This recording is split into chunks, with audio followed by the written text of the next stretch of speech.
Selamat sore Tribuners, Anda sedang menyaksikan live update Tribun News bersama saya Firda Ananda.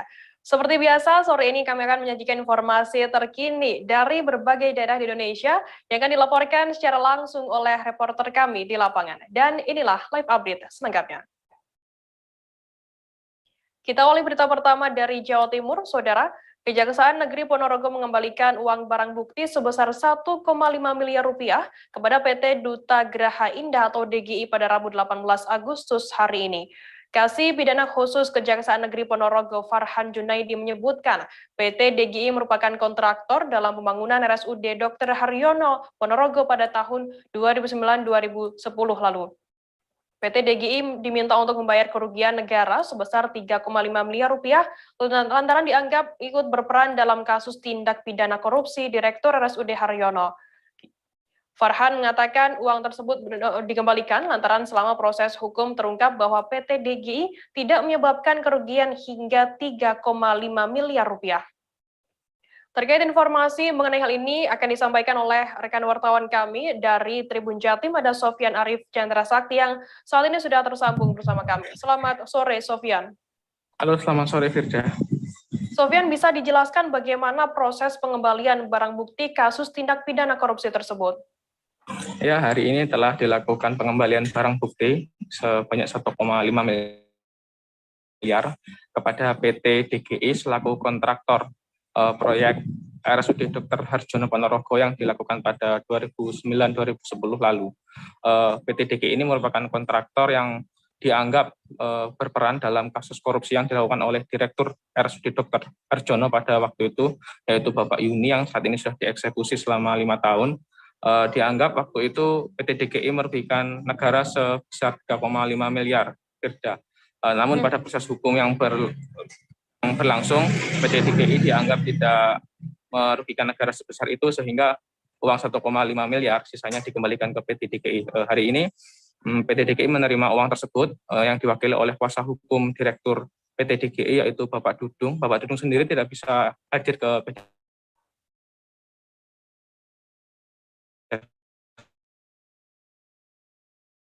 Halo, Sofyan?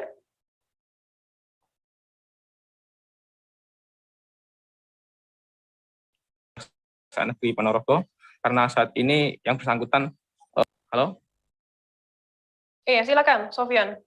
Ya, namun tadi Bapak Dudung menyaksikan langsung serah terima uang tersebut melalui virtual karena yang bersangkutan menjadi narapidana di Lapas Sukamiskin dan diwakili oleh kuasa hukumnya, sedangkan sisanya langsung disetorkan ke kas negara melalui Bank BUMN yaitu Bank Mandiri.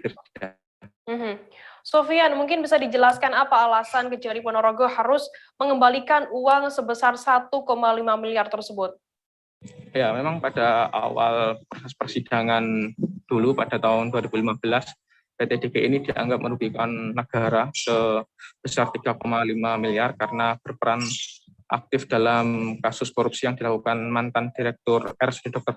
Harjono, Bapak Yuni. Namun selama di proses pengadilan tinggi, ternyata PT DGI ini tidak terbukti melakukan kerugian negara sebesar itu, sehingga sisanya dikembalikan ke PT DGI dan yang dianggap 1,9 kerugian negara itu langsung disetorkan ke kas negara sebagai uang sitaan. Firda. Sofyan, kemudian terkait tindak pidana korupsi yang melibatkan Direktur RSUD Dr. Haryono Yuni ini, bagaimana kemudian putusan untuk tersangka utama kasus korupsi ini? Ya, untuk mantan Direktur RSUD Dr. Harjono sendiri sudah dieksekusi, Firda. Yang bersangkutan dijatuhi hukuman 5 tahun penjara dan subsidiar 300 juta. Saat ini yang bersangkutan sudah mendekam di rutan kelas 2 Ponorogo pada tahun yang lalu, Firda. Baik, Tribuners, tadi jurnalis kami Sofyan juga sempat melakukan wawancara dengan Kasih Pidana Khusus Kejaksaan Negeri Ponorogo Farhan Junaid. Berikut liputan lengkapnya untuk Anda. Jadi pada hari ini, hari Rabu tanggal 18 Agustus 2021, Jaksa Eksekutor dari Kejaksaan Negeri Ponorogo telah melaksanakan eksekusi uang sitaan atau uang rampasan perkara atas nama Dr. Yudi Suryadi MKes Bintano PA berdasarkan putusan kasasi nomor 356K/2019 tanggal 27 Maret 2019 untuk putusan PT Tindak Pidana Korupsi pada Pengadilan Negeri Surabaya nomor 71 tahun 2016 tanggal 18 November 2016 untuk putusan Pengadilan Tipikor Surabaya nomor 85 tanggal 8 November 2015. Yang kita laksanakan eksekusi terhadap uang rampasan sebesar 3,5 sekian M. Nah, detailnya itu adalah berdasarkan putusan dalam amal putusan Pengadilan Tinggi, uang tunai sebesar 3.503.658.314 rupiah. Rinciannya dikembalikan kepada PT Duta Graha Indah melalui saksi Insinyur Dudung P yang tadi rekan-rekan melihat, beliau mengikuti dari Lapas Sukamiskin sebesar 1.550.950.000 rupiah. Sedangkan sisanya sebesar 1.952.708.314 rupiah dikembalikan ke kas negara. Dari Jawa Timur kita beralih ke Provinsi Sumatera Barat, Saudara. Banjir setinggi 60 hingga 70 cm merendam 60 rumah warga di Korong Bukit Gonggang, Nagari Campago, Kecamatan 5 Kota Kampung Dalam, Kabupaten Padang Pariaman pada Selasa 17 Agustus kemarin. Kepala Pelaksana BPBD Padang Pariaman Budi Mulya mengatakan bahwa hujan melanda daerah sekira pukul 16.30 waktu Indonesia Barat. Intensitas hujan yang cukup lebat membuat jumlah rumah warga terendam banjir.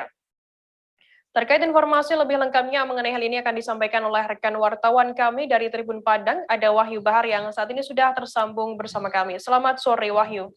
Sore, Firda. Wahyu, bisa dijelaskan kapan banjir melanda daerah Korong Bukit ini?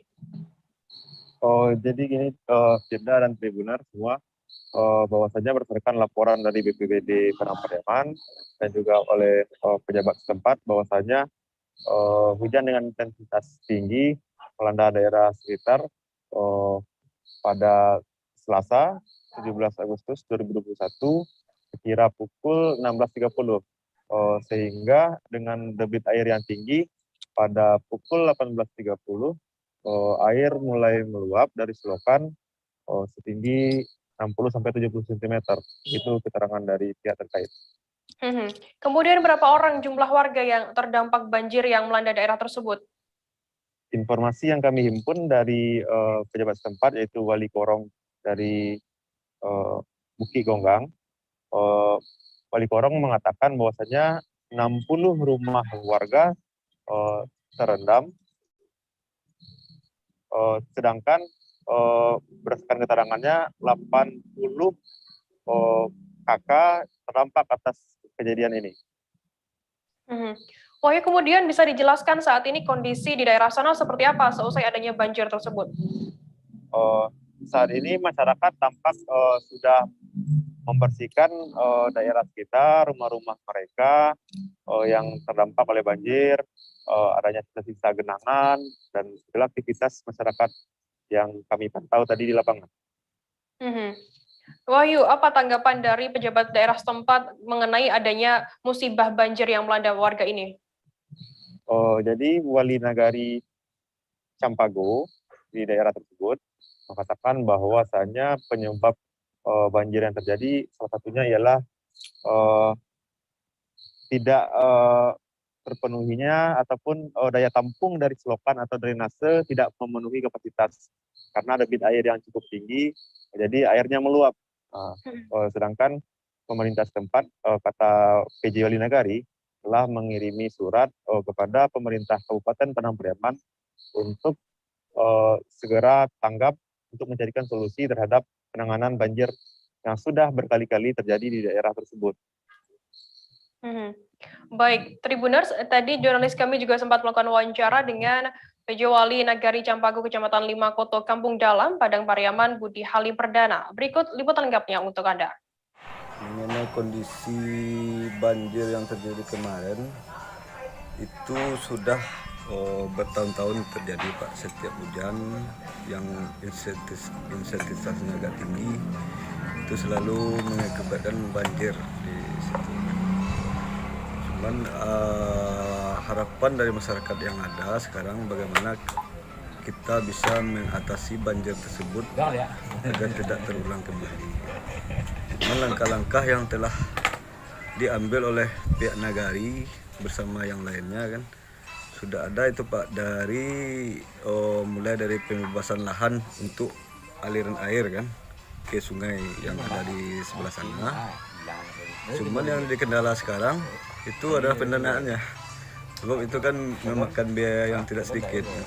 Otomatis yang bekerja itu bukan manusia lagi, bukan mesin kan. Setelah adanya pengerukan dengan terbaginya jalur air kan, kami yakin seolah akan mengurangi dampak banjir tersebut. Deki Zainal Mutakin memilih mengundurkan diri dari jabatan sebagai anggota fraksi Gerindra DPRD Kuningan periode 2019-2024. Alasan mundur itu diakibatkan tidak kuat memperjuangkan aspirasi masyarakat daerah yang terdampak pandemi COVID-19. Deki menyebut mundurnya sebagai anggota DPRD Kuningan tentu telah melalui banyak proses dan pertimbangan lingkungan, terutama dari keluarga, partai, dan konstituen yang sebelumnya memberikan kepercayaan sebagai anggota DPRD Kuningan dari daerah pilihan 5, yakni Kecamatan Kadu Gede, Dharma, Nusa Herang, Selajambe, Cilebak, dan Kecamatan Subang. Terkait informasi lebih lengkapnya mengenai hal ini akan disampaikan oleh rekan wartawan kami dari Tribun Cirebon, ada Ahmad Rifai yang saat ini sudah tersambung bersama kami. Halo Rifai. Ya, halo sore Firda. Masuk. Rifai, bisa dijelaskan apa alasan Deki ini mundur dari jabatannya sebagai anggota DPRD Kuningan? Baik, bisa saya dapat sampaikan. Tadi kebetulan melakukan wawancara langsung dengan Deki Zainal Mutakin yang diketahui sebagai anggota DPRD Kabupaten Kuningan dari fraksi Gerindra. Alasan Deki mundur dari jabatan sebagai anggota DPRD ini akibat tidak kuat memperjuangkan aspirasi ataupun keluhan masyarakat yang masuk ke pribadi Deki Zainal Mutakin ini dalam di parlemen sendiri. Di antaranya seperti yang kemarin sempat terjadi kesulitan warga masyarakat dalam mendapat kesejahteraan di masa pandemi COVID sekarang, kemudian banyaknya penanganan dari pemerintah yang tidak bisa maksimal yang seharusnya diberikan terhadap masyarakat, terutama pendidikan, kesehatan, dan ekonomi. Begitu, Firda. Kemudian untuk respon dari mungkin Ketua DPRD sendiri, bagaimana responnya terkait adanya pengunduran diri dari Deki ini? Untuk respon dari Ketua DPRD ataupun Ketua Partai Gerindra sendiri itu belum ada. Namun Deki sudah menyatakan kebulatan tekad untuk mengundurkan diri akibat tidak sanggup menanggung moral ataupun tanggung jawab sebagai wakil rakyat. Sementara Deki ini berjalan ataupun memasuki sebagai anggota DPRD ini dari daerah pilihan 5 yang meliputi Kecamatan Kadu Gede, Dharma, Nusa Herang, Kecamatan Cilebak, Kecamatan Selajambe, dan Kecamatan Subang. Di mana Deki sendiri diketahui sebelumnya itu merupakan salah satu aktivis di Kabupaten Kuningan yang juga Presiden Pedagang Kaki Lima yang sering menyampaikan aspirasi masyarakat melalui parlemen jalanan. Begitu, Firda. Rifai, mungkin bisa dijelaskan terkait Deki ini mengundurkan diri karena tidak kuatnya menampung aspirasi dari masyarakat yang terdampak COVID-19 ini. Bagaimana untuk kasus COVID-19 saat ini di Kuningan? Untuk kasus COVID-19 di Kabupaten Kuningan beberapa waktu terakhir memang mengalami landai ataupun pengurangan dari jumlah tingkatan kasus terpaparnya positif COVID-19. Namun beberapa waktu lalu itu menjadi catatan pribadi Deki Zainal Mutakin sendiri dalam memperjuangkan ketika konstituen ataupun masyarakat dia dalam membutuhkan pertolongan dan pelayanan masyarakat untuk semisal melahirkan. Nah, sehingga yang dirasakan Deki ini tidak maksimal dan mengakibatkan korban jiwa sehingga Deki mengundurkan diri daripada jabatan sebagai anggota DPRD Kuningan. Dan kasus COVID di Kabupaten Kuningan untuk sementara hari ini ketersediaan tabung oksigen dan sejumlah rumah sakit normal alias stabil. Begitu, Firda. Baik, Tribuners, tadi jurnalis kami Rifai telah melakukan wawancara dengan Deki Zainal Mutakin, anggota DPRD Kuningan yang mengundurkan diri. Berikut wawancara lengkapnya untuk Anda. Bukan lari, korbannya begitu dieksekusi di atas kendaraan, langsung diturunkan oleh tersangka, dilepas bajunya. Gimana itu Pak tentang pandemi ini Pak di Kuningan? Kang Ipai boleh percaya, boleh tidak. Situasi yang tadi Kang Ipai sampaikan adalah salah satu yang menjadi bahan pertimbangan kemunduran saya. Itu di pergulatan pikiran itu, kok saya tidak bisa berbuat apa-apa ya atas kondisi ini. Saya coba komunikasi dengan direktur-direktur rumah sakit yang ada di Kabupaten Kuningan, terutama rumah sakit daerah ya. Saya komunikasi. Meskipun memang kita tampilkan itu hanya tidak terjadi di Kabupaten Kuningan. Itu terjadi di semua kabupaten bahkan nasional kan. Kelangkaan fasilitas yang harusnya memang bisa didapatkan oleh masyarakat. Dan ya kalau saya merasakan kemarin, bukan saya mengklaim ya, sekali lagi saya sampaikan bahwa saya melihat memang perjuangan teman-teman di eksekutif dan legislatif sudah menumpah ruahkan berbagai optimalisasi kaitan dengan penanganan pandemi, saya akui itu karena saya terlibat ada di dalamnya. Walaupun memang pada faktanya ada beberapa hal yang memang harus menjadi bahan evaluasi kita bersama. Kenapa Kuningan kemarin sampai pada titik posisi tertentu? Betul. Itu menjadi bahan evaluasi kita. Apa sebetulnya yang kurang tepat? Apakah langkah, apakah kebijakan, atau memang situasinya sudah begitu, atau memang masyarakatnya yang agak kesulitan untuk diarahkan oleh pemerintah, atau memang kekuasaannya yang agak kurang tepat mengambil langkah-langkah. Berarti sekaligus bentuk prihatin juga kan, kemarin juga sempat terjadi bunuh diri banyak tuh kan? Ya itu sempat masuk ke kita juga. Betul. Apalagi kan Komisi 4 ya? Ya betul. Saya menangani pendidikan, kesehatan dan budaya juga mungkin ya? Betul. Mantan Bupati Kepulauan Sangihe Wisnu Langi Salindeho akan dimakamkan pada Rabu 18 Agustus 2021 hari ini. Tetapi sebelum dimakamkan ada beberapa tempat disemayamkannya jenazah. Di antaranya dari rumah duka di bawah ke gereja GMIM karena beliau lama mengabdi di gereja. Kemudian dibawa ke rumah perwakilan Sangihe Talaut, lalu dibawa ke kantor Wali Kota Manado dan ke kantor DPRD Provinsi Sulawesi Utara. Beliau kini sebagai anggota DPRD Provinsi Sulawesi Utara. Seperti diketahui, Wisnu Langi Salindeho meninggal dunia pada Minggu 15 Agustus dan dimakamkan pada hari ini, Rabu 18 Agustus 2021. Terkait informasi lebih lengkapnya mengenai hal ini akan disampaikan oleh rekan wartawan kami dari Tribun Manado, ada Fistel Mukuan yang saat ini sudah tersambung bersama kami. Halo Fistel. Ya, halo rekan Firda. Fistel, mungkin bisa dijelaskan bagaimana prosesi pemakaman yang nantinya akan dilaksanakan pada hari ini? Ya, terima kasih rekan Firda. Seperti diketahui, mantan Bupati Kepulauan Sangihe, Bapak Wisnu Langi Salindeho, meninggal tanggal 15, hari Minggu tanggal 15 Agustus 2021 di Rumah Sakit Hermina, Kota Manado, dan hari ini jenazah akan dimakamkan. Dan untuk proses persemayamannya ada beberapa lokasi yang telah dibawa ini mantan Bupati Sangihe ini. Setelah dari rumah duka dibawa ke gereja Gemim di Wonasa. Setelah itu dibawa ke rumah perwakilan Sangihe Talaut. Setelah dari rumah perwakilan ini dibawa ke kantor Wali Kota Manado karena beliau sebagai Sekda Kota Manado, pernah menjabat sebagai Sekda Kota Manado. Dan saat ini beliau menjabat sebagai anggota DPRD Provinsi Sulawesi Utara. Sehingga selesai dari pemerintah Kota Manado dibawa ke kantor DPRD Provinsi Sulawesi Utara. Demikian Firda. Fistel, mungkin bisa dijelaskan siapa saja pejabat yang ditemui saat berkunjung di rumah duka?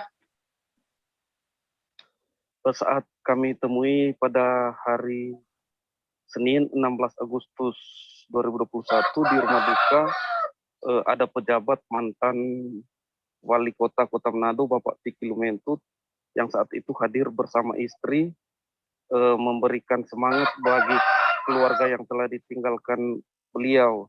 Dan tadi setelah kami kunjungi, hadir secara langsung Bupati Kepulauan Sangihe, Bapak Jabes Gagana. Jabes sendiri mengikuti jenazah hanya dengan berjalan kaki dari rumah duka ke gereja Gemim di Wawonasa hanya dengan berjalan kaki. Setelah dari gereja Gemim, Jabes pergi dengan jenazah ke rumah perwakilan Sangihe dan Talaut di Singkil. Dan di sana dilakukan upacara singkat baru dibawa ke kantor Wali Kota Manado. Baik, Tribuners, tadi jurnalis kami juga sempat melakukan wawancara dengan Bupati Kepulauan Sangihe Jabes Gagana. Berikut liputan lengkapnya untuk Anda. Ya, hari ini kita di lingkungan pemerintahnya Kabupaten Kepulauan Sangihe, khususnya di Sangihe, memasangkan bendera setengah tiang. Beliau adalah seorang pamong yang membaktikan diri di Kabupaten Kepulauan Sangihe waktu itu dengan Talaut, Sangihe dengan Sitaro, dan di Sangihe. Dimulai karir dari bawah sampai beliau menginjak wakil bupati, dan anggota DPR Provinsi. Tentu ini adalah bagian dari pengabdian almarhum ketika zamannya. Tentu wajarlah kita di saat ini memberikan penghargaan ketika beliau melakukan yang terbaik untuk daerah, untuk masyarakat Kabupaten Kepulauan Sangihe. Inilah ucapan terima kasih kami bagi almarhum, bagi keluarga dalam perjalanan gembara kehidupan almarhum Kabupaten Kepulauan Sangihe. Kesan terindah dari banyak sekali. Saya kira itu adalah kesan yang terindah yang harus kita tunjukkan di dalam.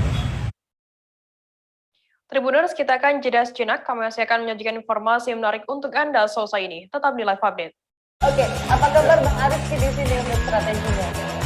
Kalau saya sendiri di Jumip 37 ini yang semalam baru mulai, saya udah pasti. Sebenarnya aku nggak ngerasa itu penangkapan atau penggerebegan atau apapun itu. Karena gitu, posisinya aku kriteria. Jadi kita mengenal disebut dengan stroke yang tidak berdarah dengan stroke yang berdarah. Stroke yang tidak berdarah itu biasanya ditandai dengan adanya penyumbatan. Kalau itu terjadi di sini mungkin pikirnya tidak ke situ kali ya. Tapi kalau di Korea atau di Kamboja itu ada beberapa paper yang saya itu Mas, ya. Dulunya tukang koran. Oh gitu ya. Tukang koran. Ya, saya baca itu. Tuh kan pernah baca kan? Ya. Jadi kalau saya jadi tanggam itu udah bersyukur banget. Si anak ini dijadikan sebagai tersangka begitu. Ya, kalau ini kita bicara yang di luar kasus Situbondo ya. Dengan tentang hujan shower, di mana terdapat batas jelas antara daerah hujan dan tidak hujan yang biasanya terjadi pada fase awal mature stage atau tahap berbahaya itu Kang. Jadi mulai artinya terjadinya perlembekan. Nah itu untuk penetrasi akan sulit gitu ya. Dok, saya ini menurut saya memang tidak mudah, bukan urusan tanah diambil. Kalau misalnya Amerika Serikat sekarang, Rasulullah mengatakan dalam sebuah hadis bahwa berpuasa di 6 hari Syawal itu. Oke, apa kabar Bang Aris di sini untuk strateginya? Kalau saya sendiri di Jumip 37 ini yang semalam baru mulai, saya udah pasti. Sebenarnya aku nggak ngerasa itu penangkapan atau penggerebegan atau apapun itu. Karena gitu, posisinya aku kriteria. Jadi kita mengenal disebut dengan stroke yang tidak berdarah dengan stroke yang berdarah. Stroke yang tidak berdarah itu biasanya ditandai dengan adanya penyumbatan. Kalau itu terjadi di sini mungkin pikirnya tidak ke situ kali ya. Tapi kalau di Korea atau di Kamboja itu ada beberapa paper yang saya itu mas, dulunya tukang koran. Oh gitu ya. Tukang koran. Ya saya baca itu Pak. Tuh kan pernah baca kan? Jadi kalau saya jadi tanggam itu udah bersyukur banget. Si anak ini dijadikan sebagai tersangka begitu. Ya kalau ini kita bicara yang di luar kasus Situbondo ya. Dengan nama hujan shower, di mana terdapat batas jelas antara daerah hujan dan tidak hujan yang biasanya terjadi pada fase awal mature stage atau tahap Berbahaya dewasa. itu Kang. Jadi mulai artinya terjadinya perlembekan. Nah itu untuk penetrasi akan sulit begitu ya. Dok, saya ini menurut saya memang tidak mudah, bukan urusan tanah diambil. Kalau misalnya Amerika Serikat sekarang, Rasulullah mengatakan dalam sebuah hadis bahwa berpuasa di 6 hari Syawal itu. Oke, apa kabar Bang Arief di sini untuk strateginya? Kalau saya sendiri di Jumip 37 ini yang semalam baru mulai, saya udah pasti. Sebenarnya aku nggak ngerasa itu penangkapan atau penggerebegan atau apapun itu. Karena gini loh, posisinya aku kriteria. Jadi kita mengenal disebut dengan stroke yang tidak berdarah dengan stroke yang berdarah. Stroke yang tidak berdarah itu biasanya ditandai dengan adanya penyumbatan. Kalau itu terjadi di sini mungkin pikirnya tidak ke situ kali ya. Tapi kalau di Korea atau di Kamboja itu ada beberapa paper yang saya itu mas, dulunya tukang koran. Oh gitu ya. Tukang koran. Ya saya baca itu Pak. Tuh kan pernah baca kan? Jadi kalau saya jadi tanggam itu udah bersyukur banget. Si anak ini dijadikan sebagai tersangka begitu. Ya kalau ini kita bicara yang di luar kasus Situbondo ya. Dengan nama hujan shower, di mana terdapat batas jelas antara daerah hujan dan tidak hujan yang biasanya terjadi pada fase awal mature stage atau tahap Berbahaya dewasa. itu Kang. Jadi mulai artinya terjadinya perlembekan. Nah itu untuk penetrasi akan sulit begitu ya. Dok, saya ini menurut saya memang tidak mudah, bukan urusan tanah diambil. Kalau misalnya Amerika Serikat sekarang, Rasulullah mengatakan dalam sebuah hadis. Terima kasih Anda masih bersama kami di Live Update. Kita beralih ke informasi selanjutnya, Saudara. Penyekat kendaraan pada sejumlah ruas jalan di Kota Bandar Lampung diubah dengan kawat berduri. Sebelumnya penyekatan dilakukan dengan menggunakan pembatas jalan sederhana. Terdapat dua akses jalan yang teradang kawat duri, yakni Jalan Kota Raja atau tepatnya di depan Plaza Pos Tanjung Karang dan juga pintu masuk Bandar Lampung di sekitar Tugu Radin Intan Raja Basa. Penggunaan kawat duri itu diketahui dilakukan sejak Selasa maksud kami 17 Agustus 2021 malam kemarin. Hingga kini kawat duri tersebut masih membatasi ruas jalan. Terkait informasi lebih lengkapnya mengenai hal ini akan disampaikan oleh rekan wartawan kami dari Tribun Lampung, ada Vincentius Soma yang saat ini sudah tersambung bersama kami. Halo Soma. Iya, halo Firda. Soma, bisa dijelaskan bagaimana respon pengguna jalan terhadap adanya perubahan alat penyekat jalan ini? Iya, pengguna jalan merespon kebijakan penggunaan barir atau lebih kerap disebut kawat besi ini dengan beragam ya. Ada yang menilai bahwa penggunaan kawat besi ini berlebihan untuk sebuah kebijakan penyekatan, dan juga ada juga yang mendukung karena memang sebelumnya penyekatan dalam kota maupun di perbatasan Kota Bandar Lampung ini kerap diterobos oleh pengguna jalan saat petugas tidak berada di tempat tertentu. Kemudian apakah sudah ada waktu pasti kapan penggunaan kawat duri ini sebagai alat penyekat? Ya, belum ada waktu pasti terkait sampai kapan penggunaan kawat duri ini digunakan. Hanya saja berdasarkan keterangan kepolisian setempat, penggunaan kawat duri ini akan dilangsungkan bersamaan dengan bagaimana kebijakan PPKM di Bandar Lampung nanti. Kemudian bagaimana saat ini kondisi sebaran COVID-19 di Bandar Lampung? Apakah penggunaan kawat besi ada relevansinya terhadap kenaikan kasus COVID-19 di sana? Iya, penggunaan kawat duri ini jika dibandingkan dengan COVID sedikit kontradiktif karena memang di Bandar Lampung terjadi sebuah penurunan COVID, angka positif COVID-19. Hanya saja memang terkait mobilitas di masyarakat Kota Bandar Lampung masih sangat tinggi, sehingga pemerintah setempat menilai perlunya ada pengetatan di wilayah-wilayah jalur arteri Kota Bandar Lampung. Berarti penggunaan kawat ini adalah sebagai upaya untuk menekan laju mobilitas warga masyarakat di Bandar Lampung agar tidak terjadi pembludakan seperti itu. Iya, khususnya di jalur-jalur arteri ya, Garda, di mana jalur arteri ini menyekat berbagai objek usaha di Bandar Lampung. Baik, Tribuners, tadi jurnalis kami juga sempat melakukan wawancara dengan Wali Kota Bandar Lampung, Eva Duyana, terkait hal ini. Berikut liputan lengkapnya untuk Anda. Dan alhamdulillah dengan penyekatan kemarin kan kita cepat masuk zona oranye sekarang. Nah, tinggal sekarang kita untuk mobilitasnya.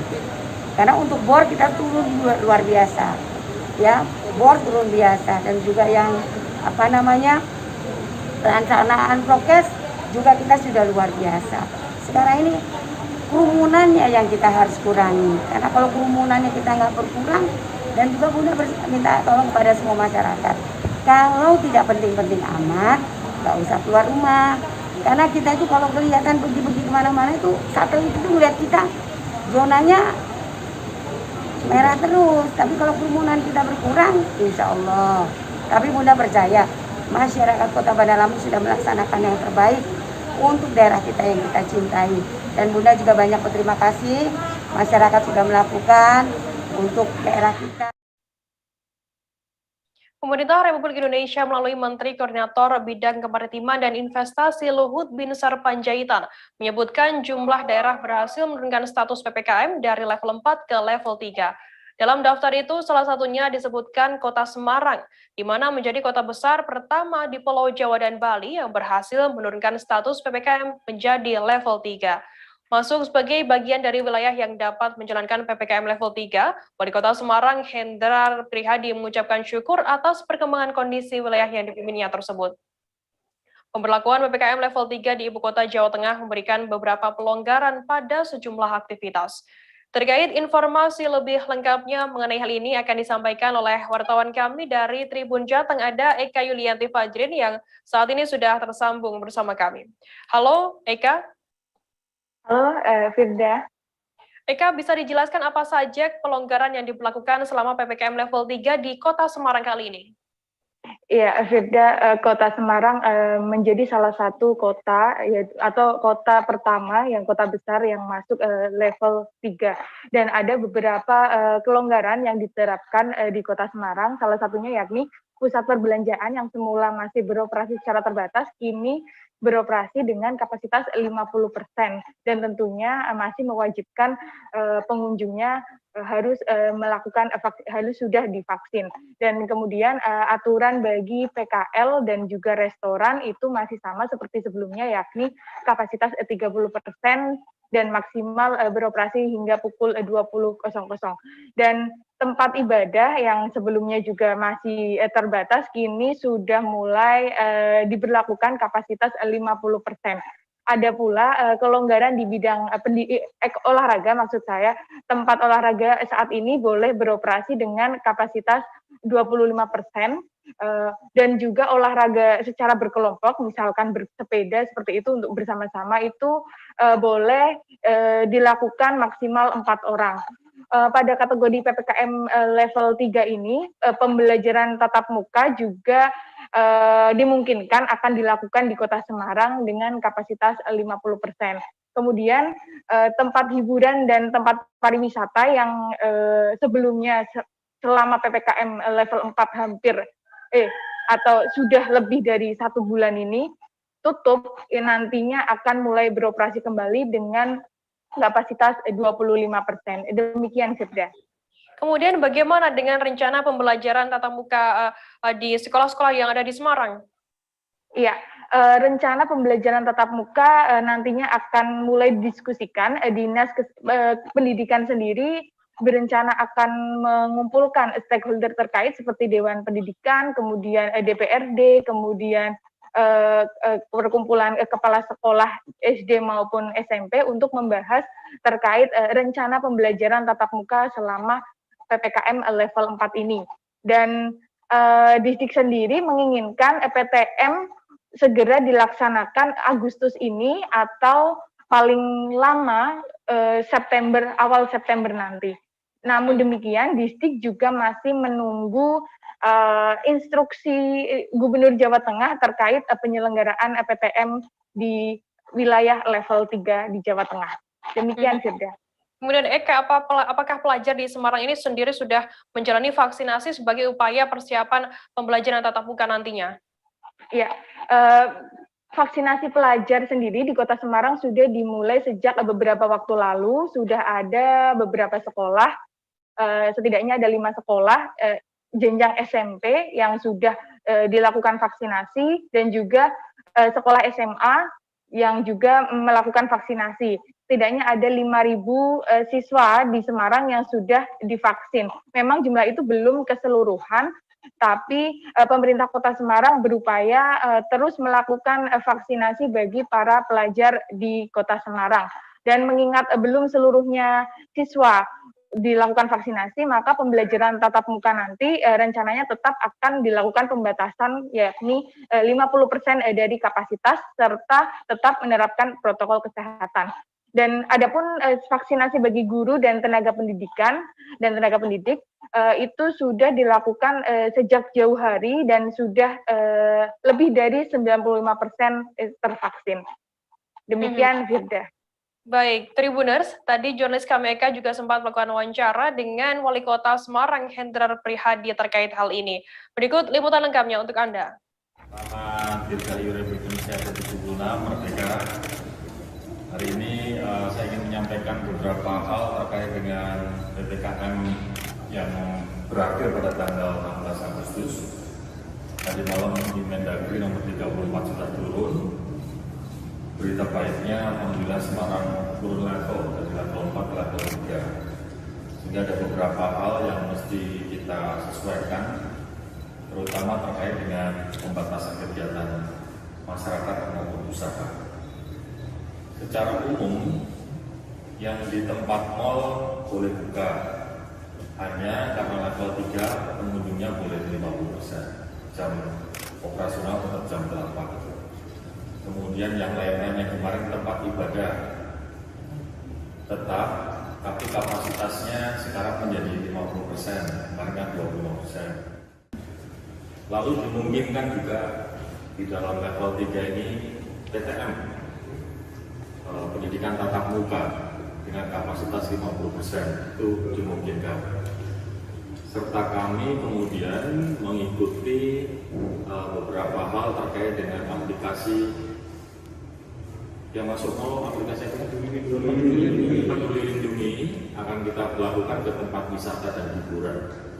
Hanya kalau tempat wisata dan hiburan masih dalam konteks 25% dari kapasitas dan harus sudah vaksin atau menerapkan aplikasi Peduli Lindungi tadi. Dari Jawa Tengah kita beralih ke Jawa Timur, Saudara. Pemkot Surabaya bersama jajaran Forkopimda menyalurkan bantuan kepada warga Rabu 18 Agustus 2021 hari ini. Total ada sekitar 10.000 paket sembako yang disebarkan di 31 kecamatan se-Surabaya. Dalam penyalurannya, Wali Kota Surabaya Eri Cahyadi memimpin langsung pendistribusian sembako ini. Di antaranya dengan belusukan ke kawasan Tambak Sari. Sembako yang diberikan diantaranya yakni beras, minyak, mie instan, dan berbagai sembako lainnya. Terkait informasi lebih lengkapnya mengenai hal ini akan disampaikan oleh rekan wartawan kami dari surya.co.id, ada Bobby Kolowa yang saat ini sudah tersambung bersama kami. Halo Bobby. Ya, Firda. Bobby, bisa dijelaskan siapa saja target penerima bantuan yang diberikan oleh Wali Kota ini? Ya betul sekali ya, hari ini Wali Kota Surabaya Eri Cahyadi bersama sejumlah Forkopimda di lingkungan Kota Surabaya mulai mendistribusikan ya paket sembako kepada warga yang terdampak pandemi COVID-19 di Kota Surabaya. Ya, bantuan ini merupakan salah satu program pemerintah Kota Surabaya yang melibatkan warga. Jadi warga memberikan sumbangan kepada pemerintah Kota Surabaya yang kemudian oleh pemerintah Kota Surabaya bersama sejumlah Forkopimda didistribusikan ke masing-masing kawasan. Ada 10.000 paket sembako yang didistribusikan hari ini, yang mana menyasar sejumlah warga yang telah terdaftar ya, baik itu di RT, RW maupun pihak kelurahan. Ya, Firda. Bobi, kemudian bagaimana tadi kegiatan belusukan yang dilakukan oleh Eri Cahyadi? Ya, sangat antusias ya, terlihat masyarakat begitu menunggu ya kehadiran orang nomor 1 di kota Surabaya ini, yang mana tadi lokasinya memang berdekatan gitu ya dengan Balai Kota Surabaya, dan kemudian Pak Eri ini kemudian didampingi oleh sejumlah jajaran Forkopimda lainnya, diantaranya pihak Kapolres, kemudian dari TNI, serta jajaran lainnya, Firda. Oke, Bobi, kemudian selama ini bagaimana untuk strategi Pemkot Surabaya sendiri untuk memperluas jangkauan bantuan di sana? Ya, jadi selain mengakomodir bantuan dari masyarakat melalui Surabaya Memanggil ini, Pemkot Surabaya juga telah membuat program lainnya, ya diantaranya dengan melibatkan para siswa ya untuk membantu para yatim piatu. Jadi siswa bisa memberikan bantuan kepada siswa lainnya dengan menyalurkan paket sembako ataupun uang secara sukarela ya. Dan ini telah terkumpul sekitar 1 miliar rupiah pada awal pekan lalu dan mulai didistribusikan kepada para siswa yatim piatu di kota Surabaya. Penyaluran ini juga merupakan salah satu terobosan dari pemerintah kota Surabaya untuk membantu para keluarga yang terdampak pandemi COVID-19, Firda. Baik, Tribuners, tadi jurnalis kami Bobi juga sempat melakukan wawancara dengan Wali Kota Surabaya Eri Cahyadi mengenai bantuan yang diberikan kepada warga di Surabaya. Berikut liputan lengkapnya untuk Anda. Saya ingin selalu munculkan di hati kita bahwa empati kita ini bersama. Karena memutus mata rantai COVID-19 ini harus secara gotong royong dan kebersamaan. Yang kedua, saya juga mohon kepada warga Surabaya yang merasa berhak menerima bantuan sembako atau tetangganya yang dilihat bisa berhak menerima sembako, maka bisa melaporkan melalui aplikasi Wargaku dan bisa menyampaikan kepada RT dan RW-nya atau lurah dan camatnya. Sehingga nanti kami verifikasi dan kita akan berikan bantuan. Karena mohon maaf, bantuan ini pun juga tidak akan pernah sempurna ketika tidak ada yang memberikan informasi. Jadi hari ini sudah kita berikan, tetapi kalau ada, ternyata masih ada tetangga saya yang belum, atau saya masih berhak menerima, tapi kalau belum dapat, tolong sampaikan kepada aplikasi Wargaku, RT, RW, atau di lurahnya, atau di camatnya. Pak, insya Allah setiap apapun yang diberikan kepada warga Surabaya ini diamanahkan kepada kami, pasti akan kami berikan kepada yang berhak untuk menerima. Vaksin COVID-19 jenis Moderna akan diberikan kepada masyarakat umum di Kota Balikpapan dalam waktu dekat. Hal itu disampaikan Kepala Dinas Kesehatan Kota Balikpapan, Andi Sri Juliarti, kepada awak media pada Rabu 18 Agustus 2021. Rencananya vaksin Moderna bagi masyarakat umum di Kota Balikpapan akan diberikan pada pekan depan. Namun ia belum bisa memberikan jadwal pasti sebab vaksin Moderna bagi masyarakat belum tersedia di gudang farmasi saat ini. Untuk informasi lebih lengkapnya akan disampaikan oleh rekan wartawan kami dari Tribun Kaltim, ada Miftah Aulia Anggraini yang saat ini sudah tersambung bersama kami. Selamat sore, Miftah. Iya, Firda, sore. Mita, bisa dijelaskan bagaimana progres pelaksanaan vaksinasi Moderna di Balikpapan untuk saat ini? Ya, untuk progres pelaksanaan vaksinasi menggunakan jenis Moderna di Kota Balikpapan memang baru dimulai bagi tenaga kesehatan. Nah, vaksinasi tersebut dimulai sejak kemarin bertepatan dengan Hari Kemerdekaan Republik Indonesia di tanggal 17 Agustus, diawali dengan petinggi-petinggi daripada tenaga kesehatan di Kota Balikpapan seperti ada Kepala Dinas Kesehatan, kemudian Kakesdam 6 Mula Warman, Kabidokes dan sejumlah direktur rumah sakit rujukan COVID-19 di Kota Balikpapan. Mita, kemudian kapan rencana pemberian vaksin Moderna bagi masyarakat umum di Balikpapan ini dilaksanakan? Ya, untuk pemberian vaksinasi Moderna bagi masyarakat umum di Kota Balikpapan rencananya akan diberikan pada pekan depan. Namun memang Kepala Dinas Kesehatan Kota Balikpapan Andi Sri Juliarti belum bisa memastikan karena vaksin tersebut belum ada di gudang farmasi. Namun berdasar informasi yang dihimpun tadi di lapangan, vaksin Moderna akan kembali tiba di Kalimantan Timur, tepatnya di gudang farmasi dalam waktu dekat, dan selain itu akan disebar ke beberapa sejumlah titik kota dan kabupaten di Kalimantan Timur, salah satunya di Kota Balikpapan. Begitu, Firda. Nita, apakah ada imbauan khusus dari Dinkes bagi calon peserta yang nantinya akan menerima vaksin Moderna ini? Ya, tadi Kepala Dinas Kesehatan sudah mengimbau bahwasannya vaksin Moderna ini memiliki efikasi atau tingkat kemanjuran yang cukup tinggi, yakni 94–95%. Namun dibarengi dengan KIPI juga yang cukup tinggi, sehingga masyarakat atau penerima vaksin Moderna nanti diimbau untuk mengetahui terlebih dahulu apa saja KIPI yang akan dirasakan setelah mendapat suntikan vaksin, seperti misalnya pegal di lengan suntikan, kemudian ada demam yang bisa mencapai 38 derajat Celcius, kemudian muntah atau mual dirasakan sekitar mulai 3–5 hari pasca penyuntikan vaksin, begitu. Terima kasih rekan wartawan dari Tribun Kaltim Miftah Aulia Anggraini atas laporan Anda. Selamat bertugas kembali. Kita beralih ke informasi selanjutnya, Saudara. Pemerintah Kabupaten Klaten, Jawa Tengah menerima bantuan berupa oksigen konsentrator sebanyak 100 unit dari pemerintah Kota Solo Rabu 18 Agustus hari ini. Bantuan oksigen konsentrator itu diserahkan oleh Wali Kota Solo Gibran Rakabuming Raka dan diterima langsung oleh Bupati Klaten Sri Mulyani di Pendopo Setda Klaten sekira pukul 10:30 waktu Indonesia Barat. Wali Kota Solo Gibran Rakabuming Raka selesai menyerahkan bantuan tersebut mengatakan jika bantuan itu sebagai bentuk sinergi pemerintah daerah di kawasan Solo Raya dalam memerangi COVID-19. Terkait informasi lebih lengkapnya mengenai hal ini akan disampaikan oleh rekan wartawan kami dari Tribun Jogja, ada Almurfi Sofyan yang saat ini sudah tersambung bersama kami.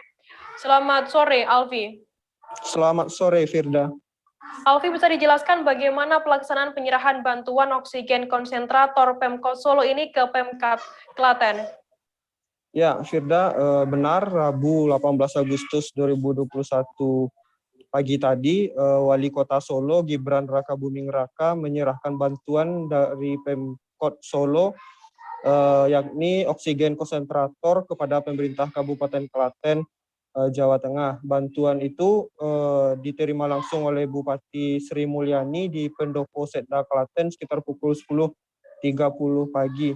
Nah, bantuan oksigen konsentrator ini, kata Wali Kota Solo Gibran, untuk mengatasi kelangkaan oksigen medis dan juga membantu menekan angka kematian pasien COVID-19 di Klaten.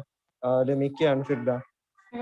Alfi, berapa banyak bantuan oksigen konsentrator ini untuk Pemkab Solo, Pemkab Klaten maksud kami? Ya, Firda, tadi Wali Kota Solo Gibran menyatakan bantuan oksigen konsentrator untuk Kabupaten Klaten diberikan sebanyak 100 koli atau 100 unit. Sebelum ke Klaten, Gibran tadi juga mengatakan bahwa dirinya juga sempat berkunjung ke Pemkab Sragen dan menyerahkan bantuan juga 100 unit. Untuk daerah Solo Raya lainnya, Gibran juga mengatakan sedang mengagendakan waktunya untuk menyerahkan bantuan oksigen konsentrator itu. Demikian, Firda. Kemudian apa yang dilakukan Pemkab Klaten dengan bantuan oksigen konsentrator ini dari Pemkot Solo?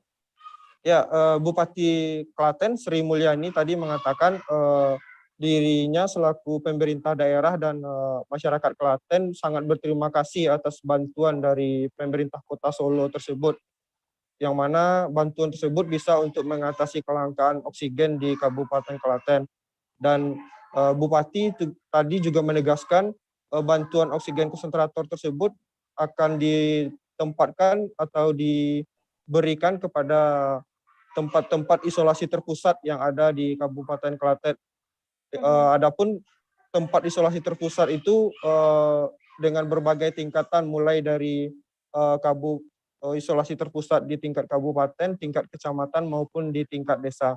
Nah, tadi Bupati Sri Mulyani juga mengamini apa yang disampaikan Solo Gibran terkait daerah di kawasan Solo Raya harus saling bersinergi untuk menanggulangi COVID. Demikian, Firda. Baik, terima kasih wartawan Tribun Jogja Murfi Sofyan atas laporan Anda. Selamat bertugas kembali. Tribuner, seusai jeda kami akan kembali dengan informasi menarik lainnya. Tetap di Live Update. Oke, apa kabar Bang Aris di sini untuk strateginya? Kalau saya sendiri di Jumip 37 ini yang semalam baru mulai, saya udah sebenarnya aku nggak ngerasa itu penangkapan atau penggerebegan atau apapun itu. Karena gitu, posisinya aku kriteria. Jadi kita mengenal disebut dengan stroke yang tidak berdarah dengan stroke yang berdarah. Stroke yang tidak berdarah itu biasanya ditandai dengan adanya penyumbatan. Kalau itu terjadi di sini mungkin pikirnya tidak ke situ kali ya, tapi kalau di Korea atau di Kamboja itu ada beberapa paper yang saya itu Mas, ya, dulunya tukang koran. Oh gitu ya. Tukang koran. Ya, saya baca itu Pak. Tuh kan, pernah baca kan? Ya. Jadi kalau saya jadi tanggam itu udah bersyukur banget. Si anak ini dijadikan sebagai tersangka begitu.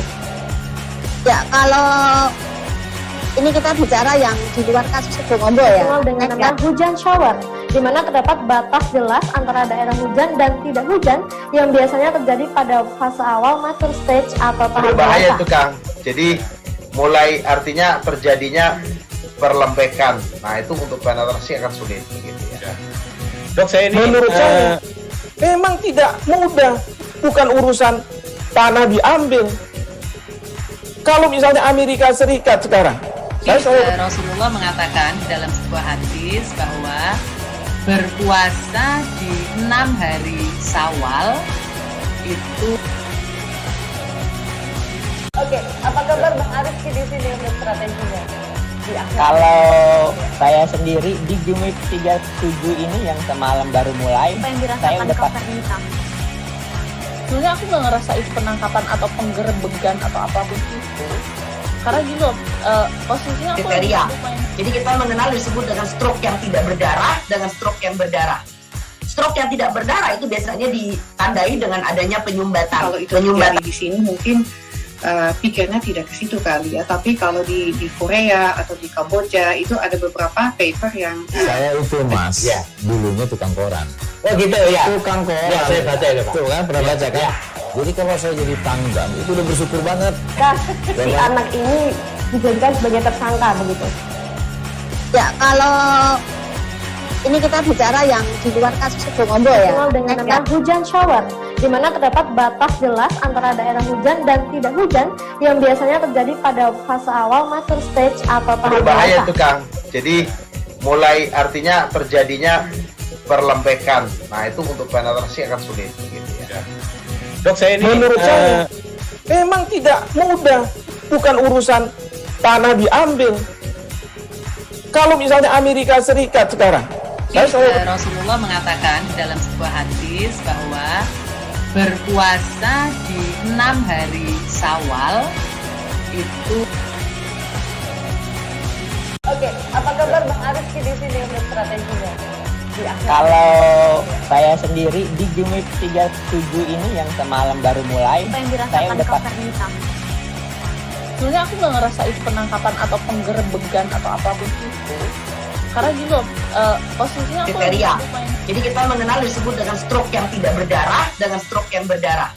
Stroke yang tidak berdarah itu biasanya ditandai dengan adanya penyumbatan. Kalau itu terjadi di sini mungkin pikirnya tidak ke situ kali ya, tapi kalau di Korea atau di Kamboja itu ada beberapa paper yang saya itu Mas, ya, dulunya tukang koran. Oh gitu ya. Tukang koran. Ya, saya baca itu Pak. Tuh kan, pernah baca kan? Ya. Jadi kalau saya jadi tanggam itu udah bersyukur banget. Si anak ini dijadikan sebagai tersangka begitu.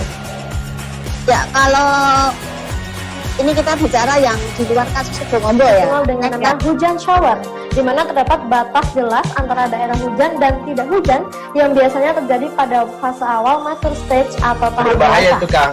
Jadi mulai artinya terjadinya perlembekan. Nah itu untuk penetrasi akan sulit gitu ya. Dok, saya ini menurut saya memang tidak mudah, bukan urusan tanah diambil.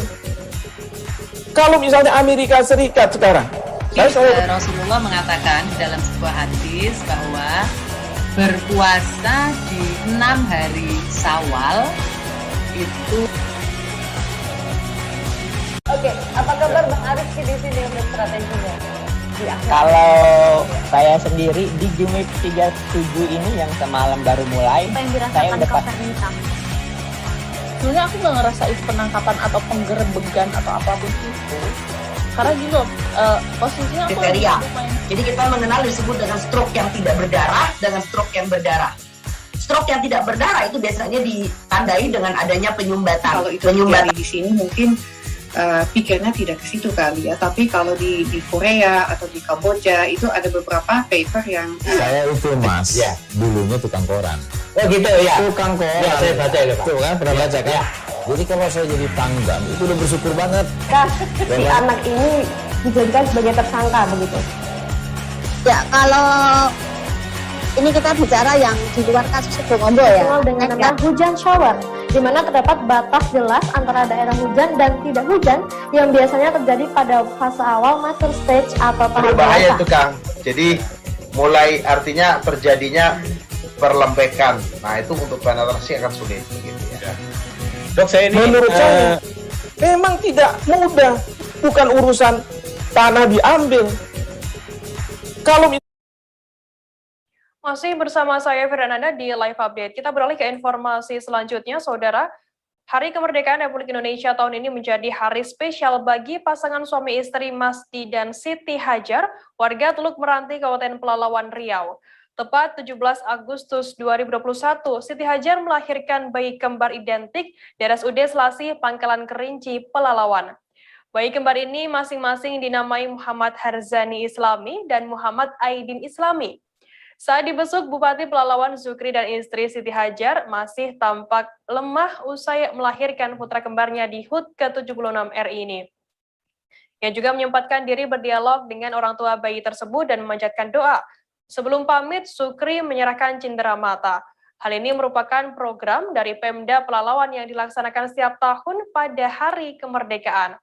Terkait informasi lebih lengkapnya mengenai hal ini akan disampaikan oleh rekan wartawan kami dari Tribun Pekanbaru, ada Yohanes Tanjung yang saat ini sudah tersambung bersama kami. Halo Yohanes. Ya, Firda. Yohanes, bisa dijelaskan tadi ada riwayat ada kelahiran bayi kembar di HUT ke-76 RI kemarin. Bagaimana cerita lengkapnya? Baik, pada HUT RI Kemerdekaan Republik Indonesia kemarin di Rumah Sakit Selasih, RSUD Selasih Kabupaten Pelalawan ada bayi kembar identik lahir tepat pada tanggal 17 pagi sebelum detik-detik proklamasi kemerdekaan. Bupati Pelalawan Haji Zukri bersama Ketua PKK Kabupaten Pelalawan yang juga istrinya Sela Pitaloka menyempatkan diri mendatangi RSUD Selasih dan menyambangi bayi kembar identik yang lahir pada 17 Agustus 2021. Hal ini merupakan hal pertama kali yang ini bayi kembar lahir pada tanggal 17, meskipun banyak bayi yang lahir tepat pada tanggal 17 Hari Kemerdekaan Republik Indonesia. Bayi kembar ini lahir secara normal dari pasangan ayah dan ibunya yang berasal dari Kecamatan Teluk Meranti. Firda. Kemudian Yohanes, bayi kembar ini anak keberapa dari pasangan suami istri ini dan bagaimana untuk proses kelahirannya? Apakah normal ataukah sesar? Baik, berdasarkan data yang kami dapatkan, bayi kembar ini merupakan anak keempat dan kelima dari pasangan ayah dan ibunya yang langsung diberikan kartu keluarga maupun kartu identitas anak oleh Bupati Pelalawan. Proses kelahiran bayi ini melalui sesar. Dapat diketahui jika orang tua korban berasal dari Kecamatan Teluk Meranti. Teluk Meranti berjarak tempuh sekitar 3-4 jam ke Pangkalan Kerinci dan mereka berangkat pada tanggal 16 Agustus kemarin. Dan kedua bayi lahir dengan selamat melalui proses persalinan normal pada tanggal 17 pagi. Demikian, Firda. Kemudian tadi disebutkan Bupati Pelalawan membesuk dan kemudian memberikan hadiah kepada bayi kembar ini. Apa hadiah yang diberikan? Baik, hadiah yang diberikan Pak Bupati bersama sang istri ya berupa perlengkapan bayi berupa susu, vitamin, dan kebutuhan-kebutuhan lainnya. Pak Bupati juga menyerahkan kartu keluarga, akte kelahiran, dan kartu identitas anak yang merupakan program dari Dinas Kependudukan dan Pencatatan Sipil dari Kabupaten Pelalawan. Demikian Firda. Yohanes, kemudian apa doa dan harapan dari Bupati Pelalawan sendiri serta orang tua bayi kembar ini? Bupati berharap agar kedua bayi kembar yang lahir di hari istimewa ini untuk selalu sehat dan bertumbuh kembang dengan baik, dan orang tuanya disarankan untuk tetap menjaga protokol kesehatan agar menjauhkan sang bayi dari infeksi COVID-19 dan semua keluarganya yang akan merawat bayi tersebut. Demikian Firda.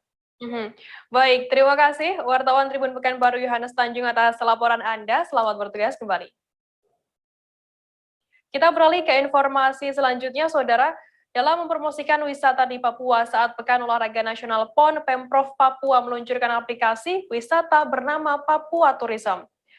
Saat ditemui pada Rabu 18 Agustus, Koordinator Bidang Sosial Budaya Panitia Besar PB PON Dr. Septinus SA mengatakan tujuan diadakan aplikasi tersebut agar dapat memperluas jangkauan promosi wisata secara digital.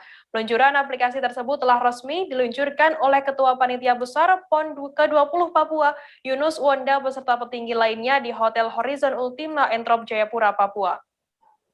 Terkait informasi lebih lengkapnya mengenai hal ini akan disampaikan oleh rekan wartawan kami dari Tribun Papua, ada Aldi Bimantara yang saat ini sudah tersambung bersama kami. Halo Aldi. Halo Firda dan juga Tribuners, selamat petang.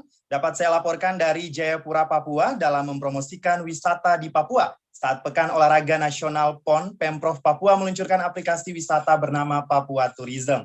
Nah, Firda dan juga Tribuners, berdasarkan hasil wawancara kami bersama Koordinator Bidang Sosial Budaya Panitia Besar PB PON Papua Dr. Septinus SA, dirinya mengatakan tujuan diluncurkannya aplikasi tersebut agar dapat memperluas jangkauan promosi wisata di Papua secara digital dengan berbasis online application. Firda dan juga Tribuners, dalam aplikasi tersebut juga berisi konten-konten objek wisata di Papua beserta informasi rincinya, juga disediakan kanal-kanal produk UMKM lokal Papua yang dapat diakses oleh semua orang. Firda. Aldi, apa yang melatar belakangi pihak PB PON ke-20 ini dalam menginisiasi aplikasi wisata Papua Tourism ini? Iya, Firda dan juga Tribuners, berdasarkan wawancara kami bersama Dr. Septinus SA, selaku Koordinator Bidang Sosial Budaya Panitia Besar PB PON, mengatakan diadakannya aplikasi Papua Tourism berbasis online application ini selain menarik minat wisatawan menjelang dan saat PON, juga lebih dari itu untuk memperkenalkan wisata Papua ke berbagai lapisan masyarakat dan agar lebih mudah diakses serta memberikan ruang begitu bagi pelaku wisata dan ekonomi kreatif untuk menampilkan karya mereka. Firda. Aldi, bagaimana kemudian tindak lanjut penggunaan aplikasi tersebut ke depan di kalangan masyarakat Papua sendiri?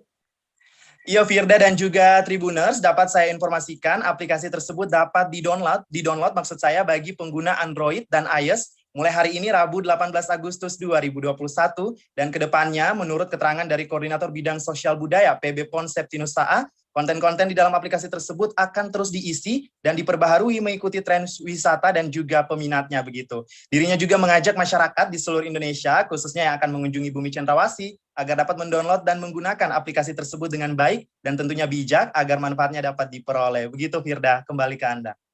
Baik, Tribuners, tadi jurnalis kami Aldi Bimantara juga telah melakukan wawancara dengan Dr. Septinus SA, Koordinator Bidang Sosial Budaya Panitia Besar PB PON Papua. Berikut wawancara lengkapnya untuk Anda. Mereka punya akses untuk bisa datang ke tempat-tempat wisata. Nah, di situ mereka akan melihat sesuatu, mereka akan berbelanja, atau beli sesuatu, dan ini secara langsung didapat oleh masyarakat. Sehingga masyarakat bisa menerima itu. Mereka bisa dapatkan jenis apa ya, pendapatan secara ekonomi dari situ. Ya, dan ini juga sebenarnya pintu masuk untuk kami perkenalkan melalui handphone. Tadi disampaikan oleh Ibu dari Kementerian bahwa ini pintu masuk sebenarnya untuk menggunakan potensi pariwisata yang ada di Papua. Iya, supaya kemudian dia menjadi sebuah destinasi yang menarik. Ya, jadi ketika orang datang pada ini PON 20 kali ini, tapi mereka pulang, mereka tahu Papua ada potensi-potensinya. Dan ini selanjutnya kami juga harapkan bahwa ini kami buat dan ini kami akan serahkan juga ke daerah untuk dilanjutkan. Dan ini aplikasi ini bisa dipakai selanjutnya untuk dikembangkan supaya dengan ini kita bisa menjual aktivitas pariwisata kita yang punya nilai-nilai ekonomi yang biasa. Bapak kemudian bisa mengajak masyarakat mungkin khususnya masyarakat di luar Papua terkait aplikasi ini nanti pada saat menjelang PON juga seperti ajakan dari Bapak sendiri. Baik, saya mengajak semua masyarakat Papua, semua masyarakat di Indonesia mulai dari Sabang sampai Merauke yang dapat mengakses aplikasi ini, gunakan ini sebaik-baiknya dan dengan ini Anda bisa melihat aktivitas pariwisata yang ada di Papua. Dan konten ini akan diisi oleh tim kami terus secara terus-menerus ya Pak? Secara terus-menerus nanti sampai akan lengkap semua potensi yang ada di sini. Siap Pak. Termasuk mungkin tempat pemantauan burung cendrawasih juga ada spot-spot yang nanti juga dimasukkan juga. Siap. Ada sebagai bagian yang menarik juga sebagai wisata alam. Siap. Peduli masyarakat terdampak pandemi COVID-19, Toko Buku Gramedia Manado, Sulawesi Utara menyalurkan bantuan sosial pada Senin 16 Agustus. Bantuan tersebut berasal dari dana kemanusiaan Kompas DKK yang disalurkan dalam bentuk 250 paket sembako. Sembako tersebut disalurkan kepada masyarakat yang benar-benar terdampak pandemi COVID-19, seperti tukang ojek online, pedagang, penyapu jalan, hingga nelayan. Terkait informasi lebih lengkapnya mengenai hal ini akan disampaikan oleh rekan wartawan kami dari Tribun Manado, ada Iswara Safitri yang saat ini sudah tersambung bersama kami. Selamat sore Iswara. Selamat sore. Iswara, bisa dijelaskan pembagian bantuan sosial ini dalam rangka apa dan bagaimana pelaksanaannya?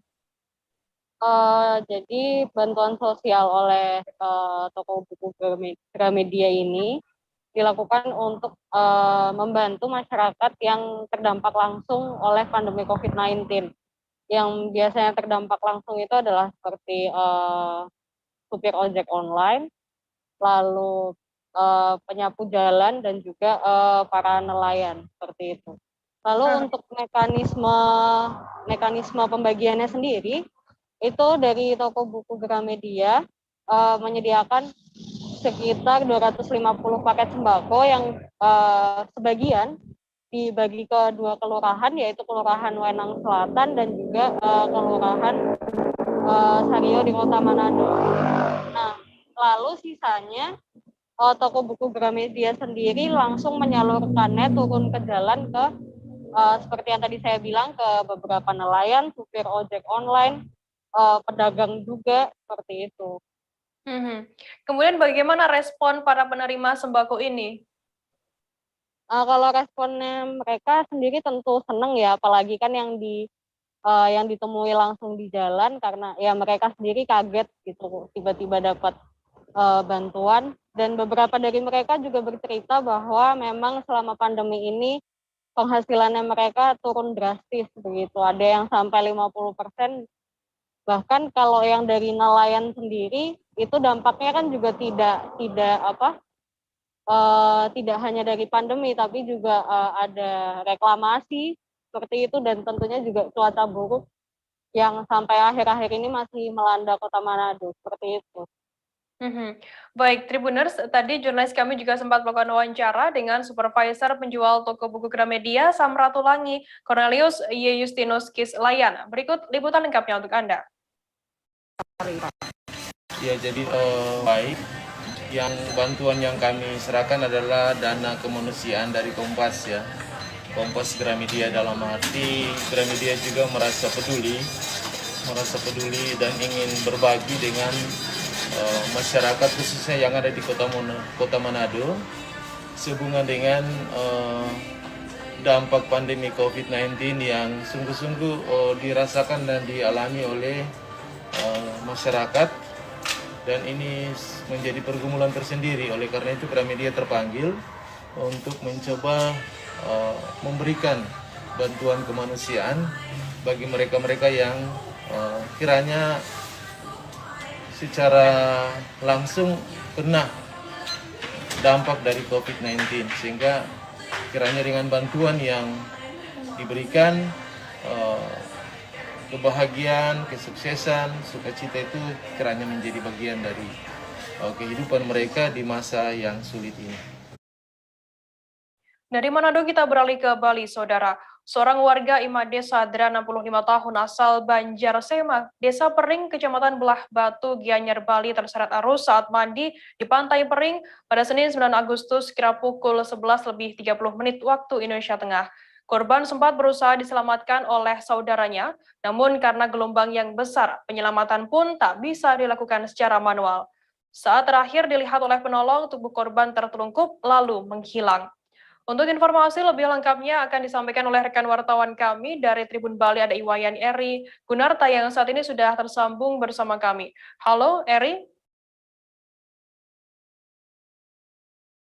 Halo Eri. Eri bisa mendengar suara saya? Bisa, ya. Oke, Eri bagaimana, mungkin bisa diceritakan bagaimana kronologi korban bisa ini sampai terseret arus di sana? Terima kasih Mbak Firda. Imade perlu kami laporkan, Madre Sado ini biasanya memang suka mandi di pantai Pering tersebut. Dan namun saat kondisi pada 9 Agustus 2021 itu gelombang sangat tinggi sehingga yang bersangkutan tidak bisa menyelamatkan diri saat diterjang ombak. Kemudian bagaimana untuk proses pencarian dari korban sendiri saat ini?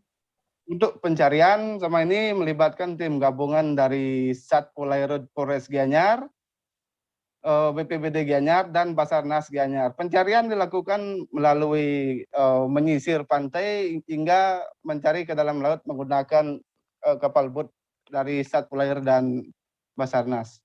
Selain itu, ada juga tim yang bergabung dikarenakan kondisi cuaca sangat buruk saat itu, ombak sedang tinggi dan ganas, sehingga tim tidak bisa melakukan pencarian ke dalam laut, sehingga dari Rantip Kecamatan Sukawati menurunkan 3 unit drone. Mereka melakukan pencarian sampai sepanjang 5 km, namun saat itu tidak si korban tidak ditemukan. Bagaimana kemudian kesaksian dari seorang penolong yang melihat, katanya ada yang melihat tubuh korban ini tertelungkup kemudian menghilang ini? Ya, saat itu yang mau menolong itu saudara dari korban ini. Saat melakukan pencarian ditemukan tubuh korban berada di termang-ambing di tengah laut. Namun yang melihat ini tidak berani menolong karena saat itu kondisi gelombang sangat ganas. Demikian. Oke, baik. Terima kasih rekan wartawan kami dari Tribun Bali, Iwayan Gunarta, atas laporan Anda. Selamat bertugas kembali. Kita beralih ke informasi selanjutnya, Saudara. Pemerintah Kabupaten Pemkab Sumeneb terus berinovasi untuk meningkatkan pelayanan kepada masyarakat. Salah satu peningkatan pelayanan itu dengan menghadirkan layanan nomor tunggal panggilan darurat atau NTPD Call Center 112. Program ini secara resmi sudah di-launching oleh Pemkab setempat pada hari Selasa 17 Agustus 2021 kemarin. Layanan call center 112 yang terintegrasi kebijakan pemerintah melalui Kementerian Komunikasi dan Informatika ini didirikan untuk layanan darurat seperti darurat medis, kebakaran, gangguan keamanan, bencana alam, kecelakaan, kekerasan dalam rumah tangga, dan atau layanan darurat lainnya. Terkait informasi lebih lengkapnya mengenai hal ini akan disampaikan oleh rekan wartawan kami dari Tribun Madura, ada Ali Hafiz Syahbana yang saat ini sudah tersambung bersama kami. Halo, Ali. Halo, Ali. Sudah, siap. Ali, bisa dijelaskan bagaimana program layanan pengaduan call center 112 ini? Baik, Firda. Kabupaten Sumeneb, Madura ini terus berinovasi untuk memberikan layanan kepada masyarakat. Salah satunya dari layanan itu menghadirkan program layanan nomor tunggal panggilan darurat call center 112. Program ini dihadirkan untuk memberikan pelayanan kepada masyarakat, misalkan dalam kecelakaan, dalam kekerasan dalam rumah tangga, kebakaran, dan layanan darurat lainnya.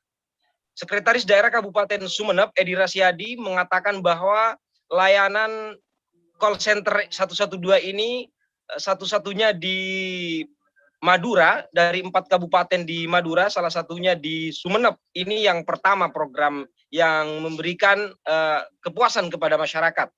Firda.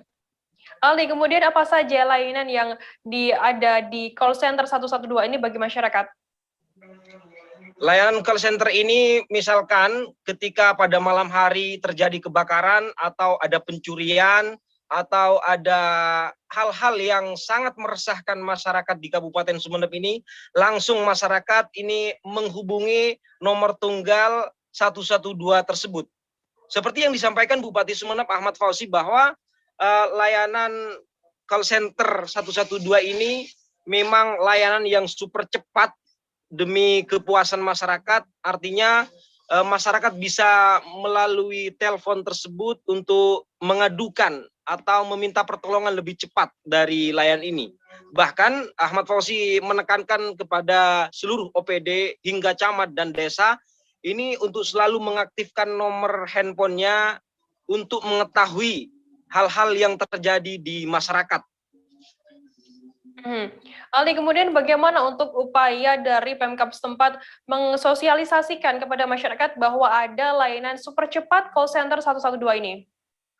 Bupati Sumeneb Ahmad Fauzi mengatakan meminta kepada seluruh organisasi perangkat daerah hingga camat dan desa untuk mensosialisasikan kepada masyarakat setempat bahwa di Kabupaten Sumeneb ini ada layanan call center 112 untuk menghubungi, meminta pertolongan lebih cepat dan lebih super cepat.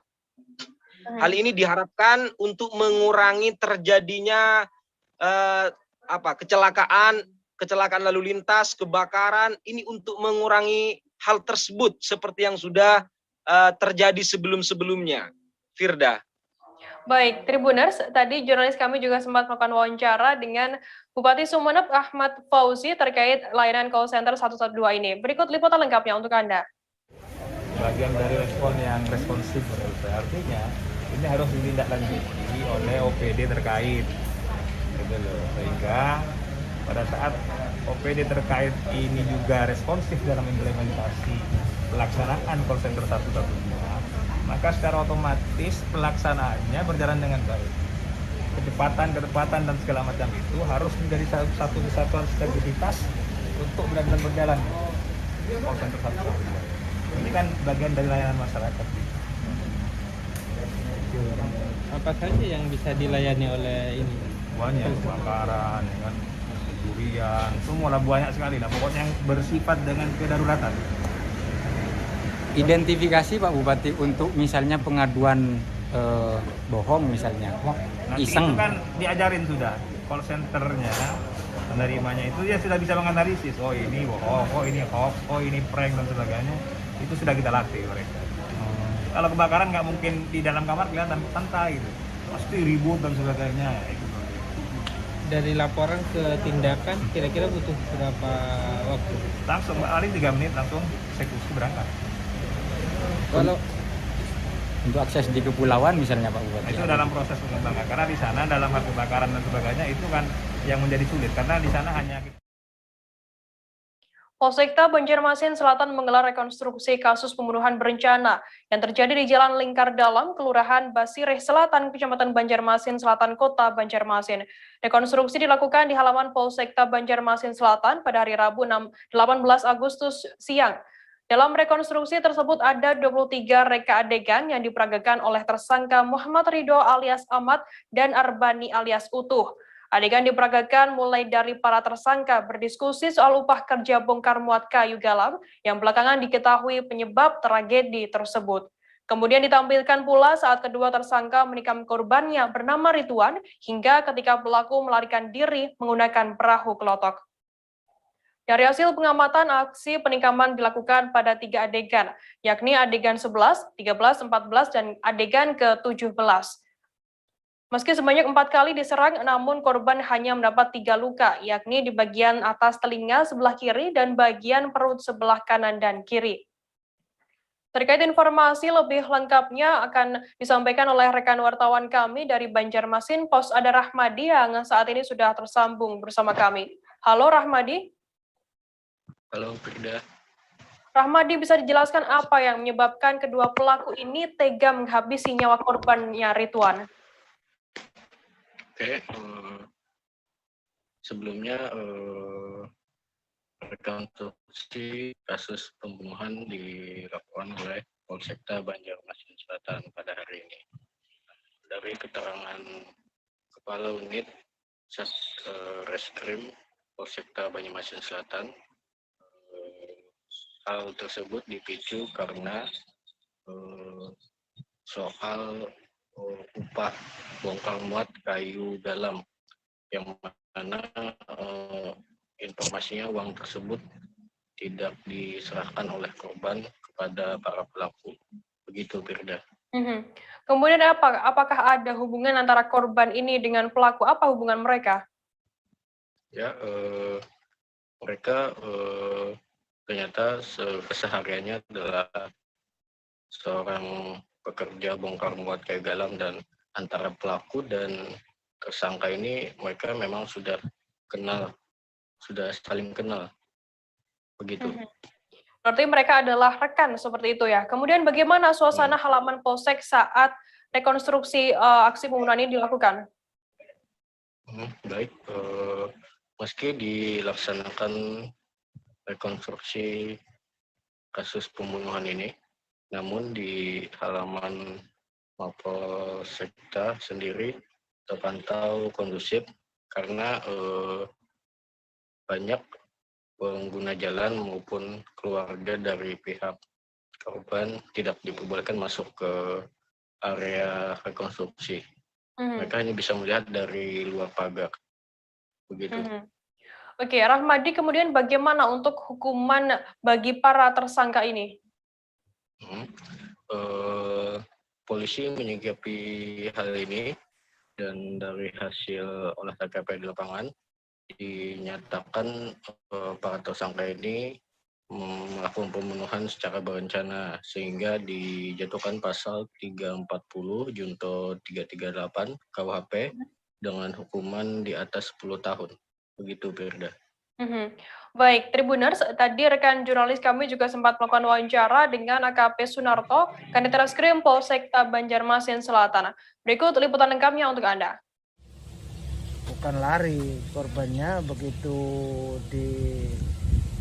dieksekusi di atas kendaraan, langsung diturunkan oleh tersangka, dilepas bajunya, dilihat bahwa korban itu sudah meninggal atau belum.